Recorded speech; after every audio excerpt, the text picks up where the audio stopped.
Pendant cet exercice, nous allons pratiquer l'ostéosynthèse d'une fracture pertrocantérienne au moyen de la vis plaque dynamique DHS de la hanche.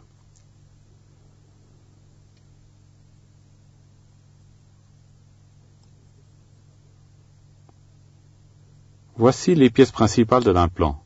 La vis de traction DHS, présentée ici, et la plaque DHS. La technique peut être résumée comme suit. La fracture est réduite et fixée provisoirement avec des broches de Kirchner. Une broche de guidage est introduite dans la tête fémorale et sa longueur mesurée. Le logement de la vis de traction est creusé. Finalement, la douille de la plaque latérale est introduite sur la tige de la vis et la plaque fixée au fémur par des vis. Nous allons démontrer sur le modèle la marche à suivre point par point. Premièrement, nous réduisons la fracture. Comme les tissus mous ne nous gênent pas, nous commençons notre exercice en réduisant la fracture au moyen du davier réducteur à pointe. Nous fixons provisoirement la fracture au moyen de broches de Kirchner. Celles-ci doivent absolument être placées dans la partie supérieure de la tête fémorale afin de ne pas gêner, par la suite, la mise en place de la broche de guidage.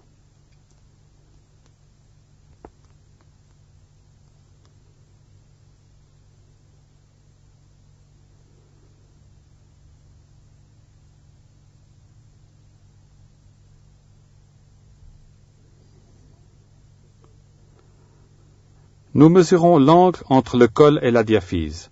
Dans cet exercice, nous avons choisi un angle de 135 degrés. Nous choisissons donc le viseur correspondant. Pour déterminer l'antétorsion du col fémoral, nous glissons une broche de guidage sur la face antérieure du col à l'aide du viseur et l'enfonçons légèrement dans la tête du fémur à coups de marteau. Le viseur est appliqué contre la diaphyse fémorale. Percez la corticale latérale avec une mèche de 2 mm. La mèche sera dirigée vers le centre de la tête et restera parallèle à la broche de Kirchner placée en avant du col. La broche de guidage est filetée à son extrémité. Introduire en la centrant la broche de guidage dans la tête fémorale jusqu'au niveau du cartilage articulaire. On utilise le petit moteur et le viseur à 135 degrés.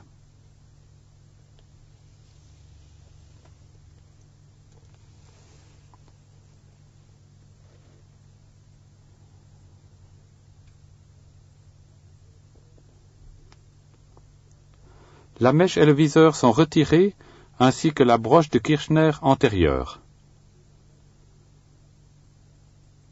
Glissez la règle de mesure sur la broche de guidage. La règle nous indique la longueur de la portion intra-osseuse de la broche. Dans le cas particulier, la portion introduite mesure 120 mm. Cela signifie que la distance entre la corticale latérale et la surface articulaire est de 120 mm.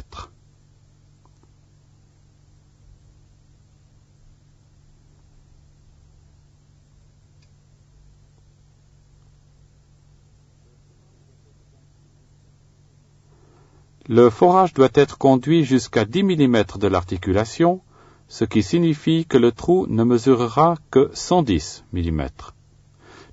Nous voyons ici la mèche à 3 étages. La partie antérieure fait place à la vis de traction. La partie médiane prépare un alésage pour le cylindre de la plaque. Et la troisième partie, conique, ouvre la corticale externe pour accepter la courbure de jonction plaque-cylindre. Il est possible de régler la mèche à la profondeur désirée grâce à la règle millimétrée à l'arrière de la mèche à 3 étages. Une fois la dimension voulue choisie, il suffit de serrer l'écrou et la distance de 110 mm est assurée. Nous montons ensuite la mèche à 3 étages sur le moteur universel et la passons sur la broche de guidage jusqu'à ce que la mèche soit au contact de l'os. Le trou est alors percé jusqu'au 3e étage de la mèche. Le forage se fait à pleine vitesse.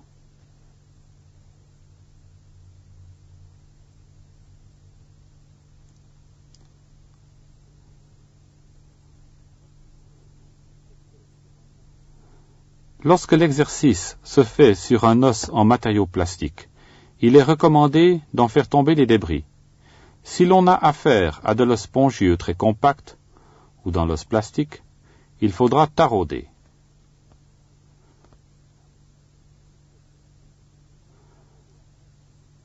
Pour ce faire, nous utilisons le tarot DHS avec la douille de centrage courte, ainsi que la clé à douille avec la poignée aiantée. Glissez la douille de centrage courte sur la clé à douille.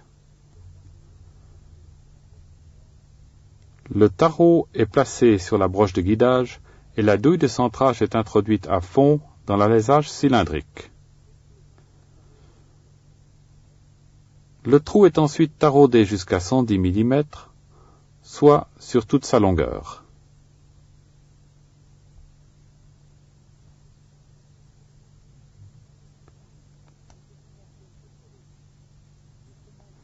En ce qui concerne le choix des vis, nous prenons une vis de traction DHS, de longueur égale à la profondeur du trou préparé, dans le cas particulier 110 mm.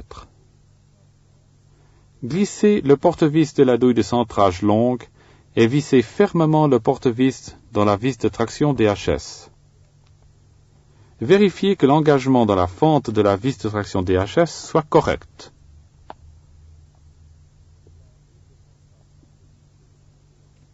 La douille de centrage longue est glissée sur la clé à douille. L'assemblée de la vis de traction DHS est introduite dans la clé.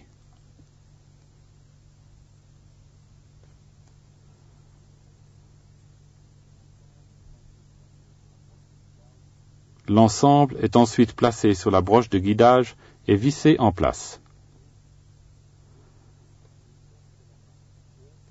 Vissez jusqu'à ce que la marque O de la clé à douille soit à la hauteur de la corticale externe.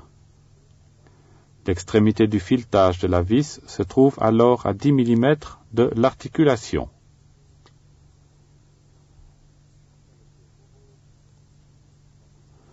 En cas d'ostéoporose, la vis peut être introduite jusqu'à 5 mm plus loin.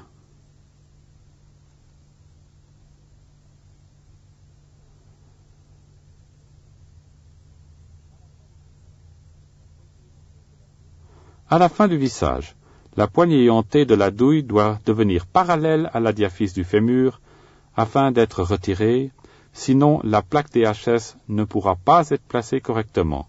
En observant une vis, nous pouvons observer un méplat sur les côtés de la tige. La cavité du cylindre de la plaque présente un profil semblable, afin que la vis ne puisse tourner dans la plaque. Nous retirons la douille de centrage ainsi que la clé DHS. Quant au choix de la plaque, nous prendrons une plaque à 4 trous avec un angle de 135 degrés. Nous la placerons sur la broche de guidage ainsi que sur la vis DHS et nous la maintiendrons en place au moyen d'un davier. Desserrez le porte-vis et enlevez la douille de guidage. Nous retirons la broche de guidage avec le petit moteur en marche arrière.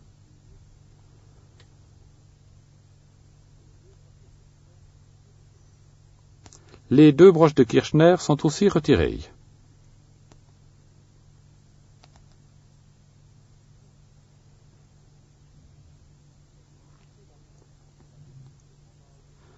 Appliquez la plaque contre la diaphyse fémorale à l'aide de l'impacteur et d'un marteau. La fracture est alors engrenée en même temps.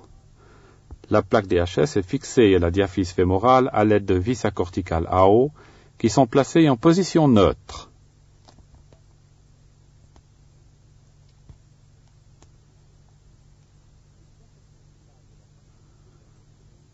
Une compression finale de la fracture peut être obtenue avec la vis de compression DHS. Toutefois, cela est rarement nécessaire. En cas d'ostéoporose, la vis à compression sera utilisée très prudemment afin d'éviter d'arracher la vis de traction DHS.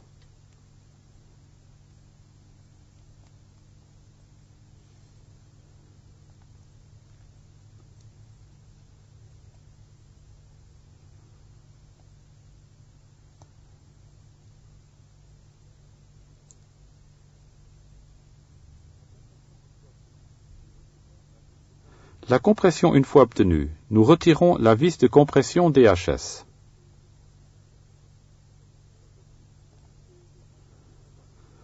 Il est possible de fixer des fragments sous-trochantériens supplémentaires par des vis à malléoles.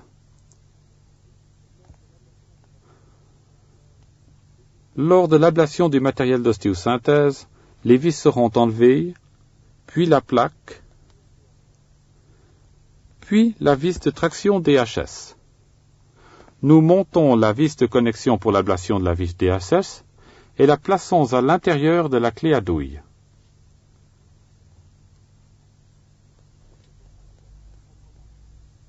Puis nous procédons à l'ablation proprement dite.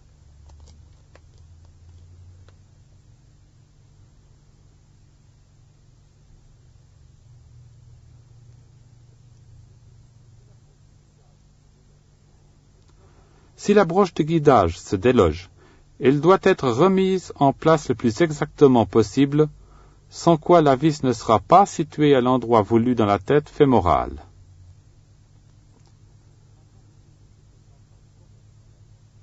Afin d'obtenir le centrage correct de la broche, la douille de centrage courte est d'abord placée dans l'orifice. Une vis DHS quelconque est introduite à l'envers dans la douille. La broche de guidage peut être centrée exactement dans le logement primitif.